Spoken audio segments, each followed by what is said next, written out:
இந்தியாவிலேயே பாதுகாப்பான கோட்டையா? சோழர்கள் காலத்துல இருந்து பிரிட்டிஷ் காலம் வர 830 ஆண்டுகளுக்கு மேல நிலைச்சு நிக்கிற கோட்டை எது தெரியுமா? விழுப்புரம் மாவட்டத்துல இருக்க செஞ்சி கோட்டை. கல்லாலே செதுக்கப்பட்ட கலை பொக்கிஷம், கல்லாலே எழுந்த கம்பீர கோட்டை, மலை மீது பாம்பு போல நீளும் மதில்கள். அதான் நம்ம செஞ்சி கோட்டை. TRAI of India. 60 அடி அகல கோட்டை சுவர், அதற்கு வெளியில 80 அடி அகலத்துல அகழி.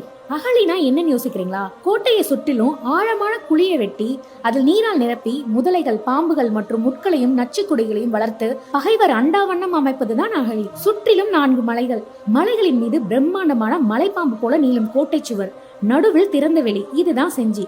சோழ மன்னர்களின் வீழ்ச்சிக்கு பிறகு எழுச்சி பெற்று செஞ்சியில் முதலில் கோட்டை கட்டி ஆண்டவர்கள் கோன் வம்ச அரசர்கள்.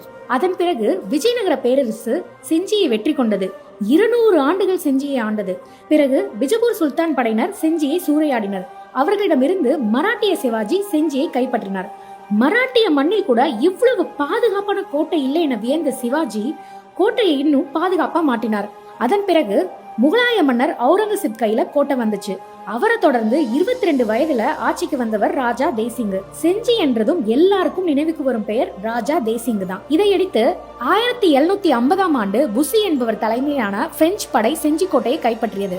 அவர்கள் கோட்டையில் பீரங்கிகளை நிறுவி துப்பாக்கியால் சுடும் கூண்டுகளை கட்டி பாதுகாப்பை இன்னும் பலப்படுத்தினார்கள். நம் முன்னோர்களின் பெருமிதமான சரித்திரத்தை நம் மனக்கணக்கில் நிறுத்தும் செஞ்சி கோட்டை தர்பார் மண்டபம், அந்தப்புறம், படைவீடுகள், யானை மண்டபம், குதிரை லாயங்கள், மாட மாளிகைகள், கோயில்கள், தானிய களஞ்சியங்கள், ஆலயங்கள், உடற்பயிற்சி கூடம், பீரங்கி மேடை, வெடிமருந்து கிடங்கு, தோரண வாயில்கள், காவல் அரண்கள், பாதாள சிறை, மதில் சிறவு, அகழி என சகல அம்சங்களுடன் வரலாற்றை சுமந்து நிற்கிறது. கட்டிடக்கலையில் சிறந்து விளங்கும் செஞ்சி கோட்டையை தற்போது யுனெஸ்கோ உலக புராதன சின்னமாக அறிவித்துள்ளது.